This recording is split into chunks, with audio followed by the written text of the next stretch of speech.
പിതാവിനും പുത്രനും പരിശുദ്ധ റൂഹായിക്കും സ്തുതി, ആദ്യം മുതൽ എന്നേക്കും തന്നെ ആമേൻ. ഇന്ന് ജനുവരി 18 ഞായർ.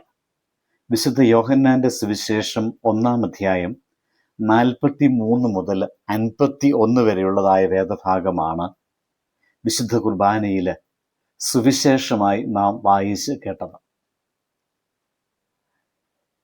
ഈ വചനഭാഗത്തിൽ നമ്മോട് ശക്തമായി വിളിച്ചു പറയുന്നത്, നീ ദൈവത്തെ കണ്ടെത്തിയോ എന്ന ചോദ്യത്തെക്കാൾ ദൈവം നിന്നെ കണ്ടെത്തിയോ എന്ന ചോദ്യമാണ് പ്രധാനമായി അവിടെ കാണുന്നത്. ഈ വചനത്തിൻ്റെ ആന്തരിക സന്ദേശം 3 വാക്കുകളായി ചുരുങ്ങുന്നു: വരിക, കാണുക, വിശ്വസിക്കുക. ഈ സംഭവങ്ങൾ നടക്കുന്നത് യേശുവിൻ്റെ പരസ്യ ശുശ്രൂഷയുടെ തുടക്ക കാലഘട്ടത്തിലാണ്. യോർദാനരികിൽ യോഹന്നാൻ സ്നാപകൻ യേശുവിനെ ദൈവത്തിൻ്റെ കുഞ്ഞാടായി സാക്ഷ്യം പറഞ്ഞതിന് ശേഷം വ്യക്തിപരമായി യേശു ശിഷ്യന്മാരെ വിളിക്കുവാൻ ആരംഭിക്കുന്നു. ഫിലിപ്പോസിനോടുള്ളതായ യേശുവിൻ്റെ വിളി വളരെ ലളിതവും എന്നാൽ ശക്തവുമായിരുന്നു. എന്നെ അനുഗമിക്കുക എന്ന് യേശു പറഞ്ഞപ്പോൾ ആ ഒരു വാക്ക് ഫിലിപ്പോസിന്റെ ജീവിതത്തിൻ്റെ ദിശ തന്നെ മാറ്റി. വിശദീകരണങ്ങളോ വാദങ്ങളോ ഇല്ലാതെ ഒരു വിളി മുഴുവൻ ജീവിതത്തെ പിടിച്ചുലയ്ക്കുന്നു. ഫിലിപ്പോസ് യേശുവിനെ കണ്ടയുടൻ തന്നെ നഥാനിയേലിനെ കണ്ടെത്തുന്നു. മോശയും പ്രവാചകന്മാരും എഴുതിയവനെ താൻ കണ്ടുവെന്ന് അവനോട് പറയുന്നു. എന്നാൽ നഥാനിയേലിന്റെ പ്രതികരണം അവൻ്റെ കാലഘട്ടത്തിലെ സാമൂഹികവും ആത്മീയമായ മുൻവിധിയെ വെളിപ്പെടുത്തുന്നതായിരുന്നു. നസറേത്തിൽ നിന്ന് എന്തെങ്കിലും നല്ലത് വരുമോ എന്ന ചോദ്യം. ചെറിയ സ്ഥലങ്ങളിൽ നിന്ന് വലിയ കാര്യങ്ങൾ ദൈവം ചെയ്യുകയില്ല എന്ന മനുഷ്യചിന്തയുടെ പ്രതിഫലനമായിരുന്നു. എങ്കിലും ഫിലിപ്പോസ് വാദത്തിലേക്ക് ഇറങ്ങുന്നില്ല. അവൻ നഥാനിയേലിനെ വാക്കുകൾ കൊണ്ട് ജയിക്കുവാൻ ശ്രമിക്കുന്നില്ല. പകരം അവനൊരു ക്ഷണം നൽകുന്നു: വരിക, കാണുക. നഥനിയേൽ യേശുവിൻ്റെ അടുത്തേക്ക് വരുമ്പോൾ യേശു അവനെ നോക്കുന്നു. അവൻ കപടമില്ലാത്ത ഇസ്രായേലിനാണെന്ന് പ്രഖ്യാപിക്കുന്നു.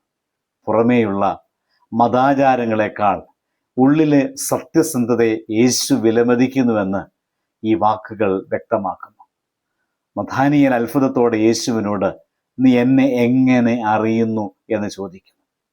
അതിന് യേശു നൽകുന്ന മറുപടി നഥാനിയേലിൻ്റെ ഹൃദയം പൂർണ്ണമായി ഉലച്ചു കളയുന്നതായിരുന്നു. ഫിലിപ്പോസ് അവനെ വിളിക്കുന്നതിന് മുൻപേ അത്തിമരത്തിനടിയിലിരുന്നപ്പോൾ യേശു അവനെ കണ്ടിരുന്നു എന്ന് പറയുന്നു. മനുഷ്യർ കാണാത്ത സ്ഥലങ്ങളിലും നിമിഷങ്ങളിൽ പോലും ദൈവത്തിൻ്റെ കണ്ണ് നമ്മിൽ പതിഞ്ഞിരിക്കുന്നു എന്ന സത്യം ശക്തമായി അവിടെ വെളിപ്പെടുത്തുകയാണ്. അത്തിമരത്തിനടിയിലിരുന്നത് യഹൂദരിൽ പ്രാർത്ഥനയുടെയും ധ്യാനത്തിൻ്റെയും ചിഹ്നമായിരുന്നു. അതായത് നഥാനിയേലിൻ്റെ ഏറ്റവും സ്വകാര്യമായ ധ്യാനത്തിൻ്റെ നിമിഷങ്ങളിൽ പോലും യേശുവിൻ്റെ അറിവിൽ നിന്ന് മറഞ്ഞിരുന്നില്ല. അതുകൊണ്ട് തന്നെ നഥാനിയേൽ യേശുവിനെ റബ്ബിയായും ദൈവപുത്രനായും ഇസ്രായേലിൻ്റെ രാജാവായിട്ടും പ്രഖ്യാപിക്കുന്നു. ഇതിൽ യേശു അവിടെ നിർത്തുന്നില്ല. നഥനിയേൽ കണ്ടതിലും വിശ്വസിച്ചതിലും കൂടുതലാണ് അവന് വരാനിരിക്കുന്നതെന്ന് യേശു ഉറപ്പ് നൽകുന്നു. സ്വർഗം തുറക്കപ്പെടുകയും ദൈവദൂതന്മാർ മനുഷ്യപുത്രന്റെ മേൽ ഇറങ്ങുകയും കയറുകയും ചെയ്യുന്നതും അവൻ കാണുമെന്ന് യേശു പറയുന്നു. യാക്കോബിന്റെ സ്വപ്നത്തിന്റെ നിറവേൽപ്പായി യേശു തന്നെ സ്വർഗത്തിനും ഭൂമിക്കുമിടയിലെ ജീവന്റെ പാതയാണെന്ന് ഇവിടെ വെളിപ്പെടുത്തുന്നു. ഈ വചനഭാഗം നമ്മെ ആഴത്തിലുള്ള ദൈവശാസ്ത്ര സത്യങ്ങളിലേക്ക് വെളിപ്പെടുത്തുകയാണ്.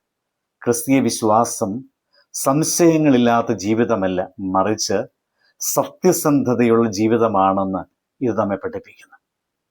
കപടതയുള്ള മതഭക്തിയല്ല, തുറന്ന ഹൃദയമാണ് ദൈവം അന്വേഷിക്കുന്നത്. കാരണം യേശുവിനെ അറിയുന്നതിന് മുൻപേ നമ്മെ അറിയുന്നവനായ ഒരു യേശു ഉണ്ട്. യേശുവിനെ അനുഗമിക്കുന്ന ജീവിതം ഒരിക്കലും നിശ്ചലമാകുകയില്ല. അത് എപ്പോഴും ഇതിലും വലുത് നിനക്കുണ്ട് എന്ന പ്രതീക്ഷയിലേക്കാണ് നയിക്കുന്നത്. പ്രിയമുള്ളവരെ, നഥാനിയേലിന്റെ സംശയം പോലെ നമ്മുടെ ജീവിതങ്ങളിലും ഇന്നും പലപ്പോഴും മുൻവിധികൾ പേരൂന്നിയിരിക്കുകയാണ്. ദൈവം ചെറിയ വഴികളിലൂടെ വലിയ കാര്യങ്ങൾ ചെയ്യുമെന്ന് വിശ്വസിക്കുവാൻ നാം മടിക്കുന്നു. എന്നാൽ യേശു ഇന്നും അതേ സ്നേഹത്തോടെ നമ്മെ വിളിക്കുന്നു, വരിക, കാണുക. അവൻ്റെ അടുത്തേക്ക് വരുന്നവരെ അവൻ നിരസിക്കുന്നില്ല. അവനെ കാണുന്നവരെ അവൻ മാറ്റിമറിക്കും. അവനിൽ വിശ്വസിക്കുന്നവരെ അവൻ നിന്റെ സാക്ഷികളാക്കും. നമ്മുടെ സംശയങ്ങൾ ദൈവത്തിന് തടസ്സമല്ല.